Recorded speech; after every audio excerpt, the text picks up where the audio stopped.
Hello, Dr. Brant Hulsebus here, and welcome to another edition of Ask the Chiropractor.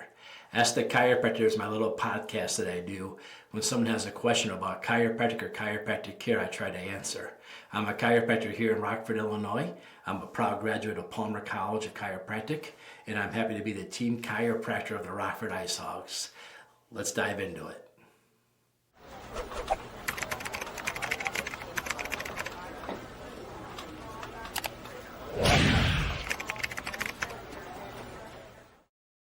Hi, thanks for tuning in for another episode of Ask the Chiropractor. So last time we talked about my CCWP certification, Certified Chiropractic Wellness Practitioner. Today I want to talk about more letters after my name, my LCP, Legion of Chiropractic Philosophers.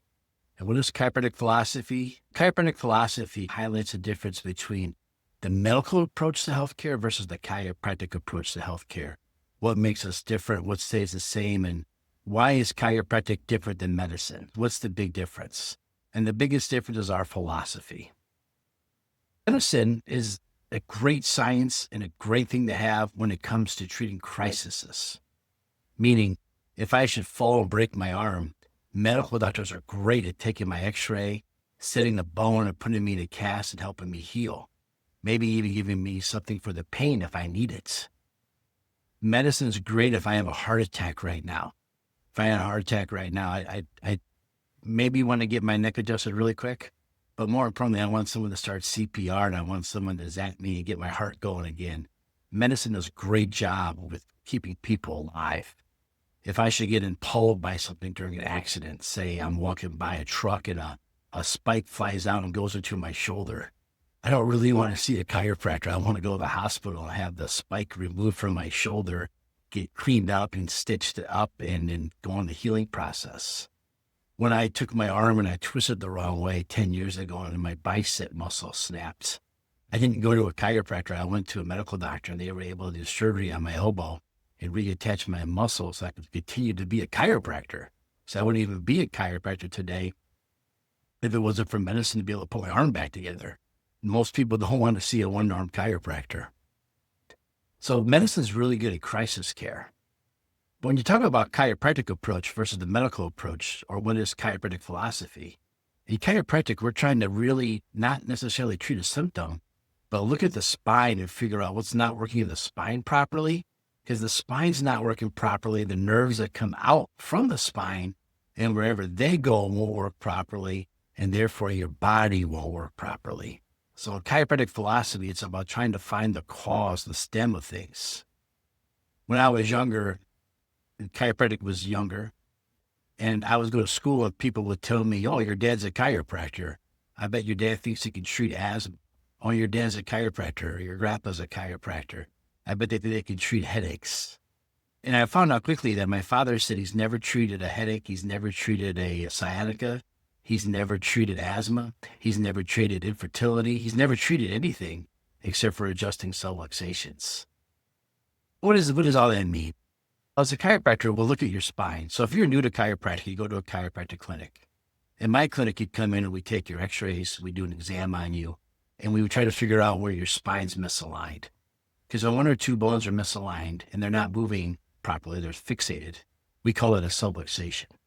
And when you have a subluxation, there's stress at that joint. And that stress releases chemicals called catecholamines.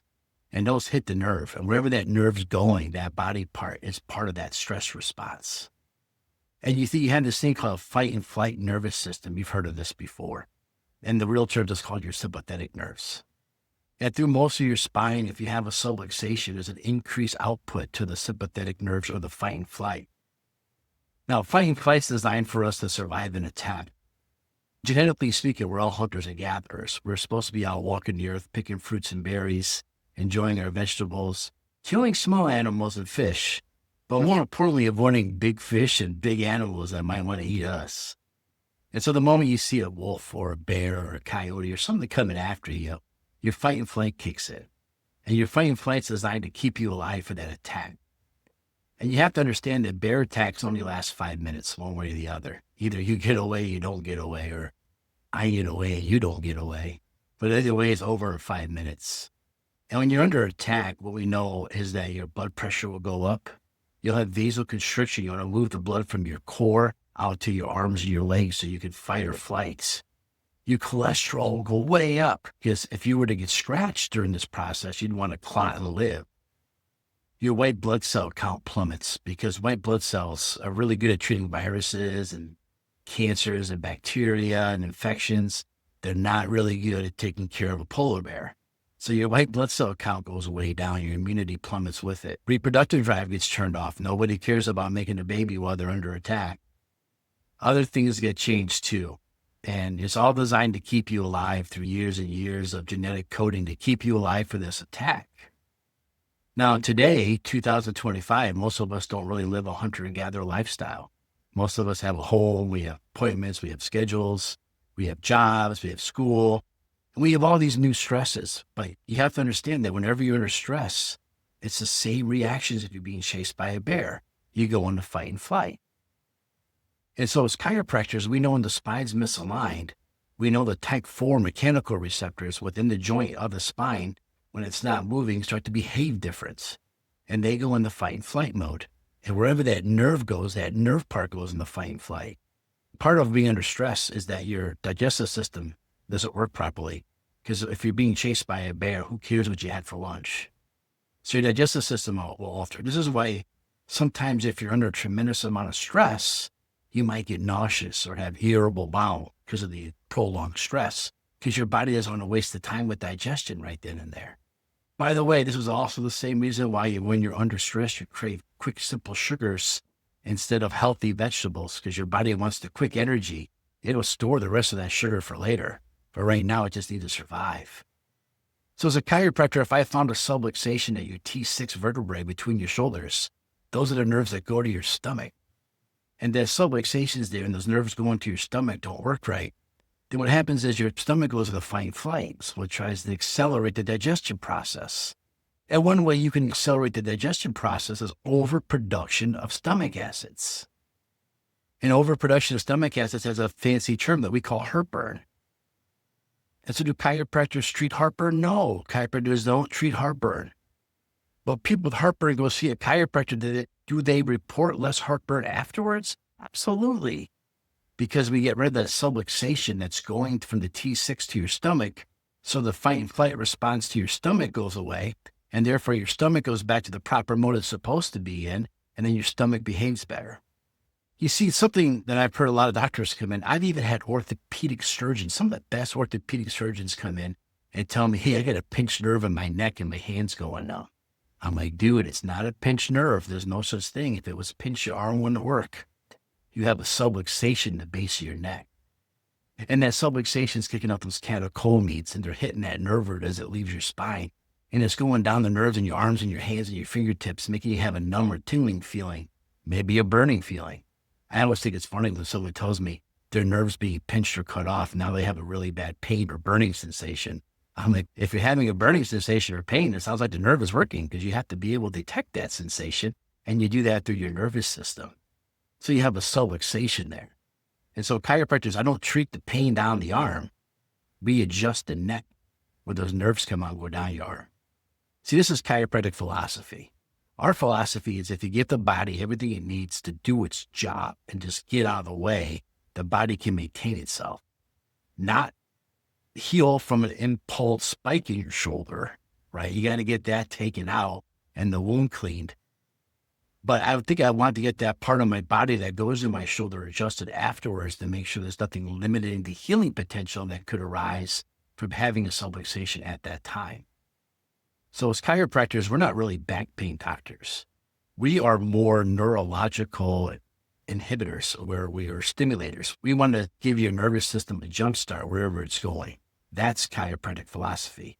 That's the way Dr. Palmer invented chiropractic. That's how the principles and the founding of chiropractic exists. And that's the biggest thing that chiropractic offers that other healthcare providers don't offer. So you might see some chiropractors on no talk about this at all. They might just treat your aches and pains, and they're probably pretty good at it. They're going to follow the medical model. But then every once in a while, you'll find a chiropractor like us that still holds on to the original chiropractic philosophy and the original way of taking care of patients. So if you came in, you had acute sciatica, would I take you as a patient? Yeah, absolutely. But in my mind, I'm not really treating the sciatica. I'm treating that lower back subluxation. If I get that lower back subluxation to let go and relax and get those chemicals that come out of those nerve endings to calm down, then the sciatic nerve should heal and you should go back to normal.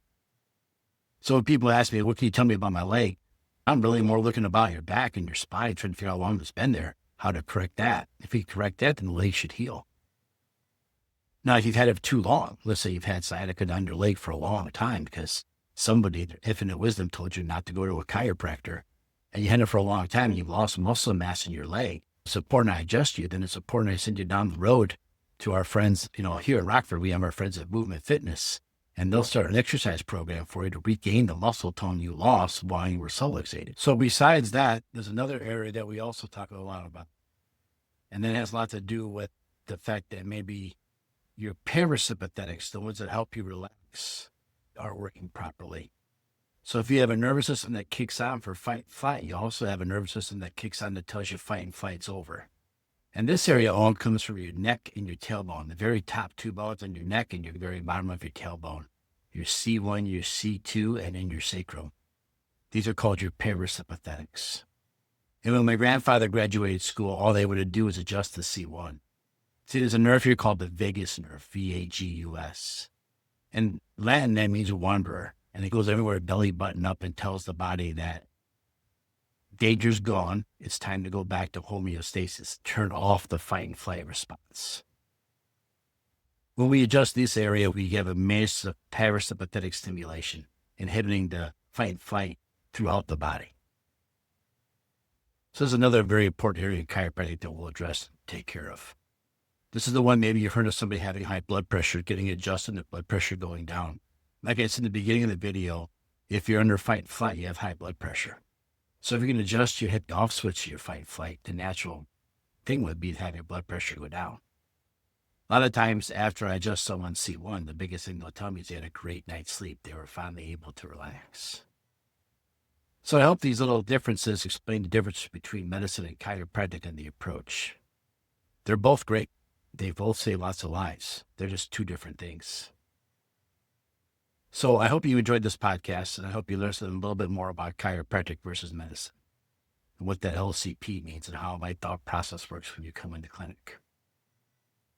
And like always, if you have questions about chiropractic or chiropractic care, there's only one qualified person to answer those questions, and that would be a chiropractor. If you have a question about chiropractic or chiropractic care you'd like me to answer, feel free to leave a comment below or a message wherever you're listening or hearing this. And maybe next week it'll be the question of the week. Thanks for tuning in.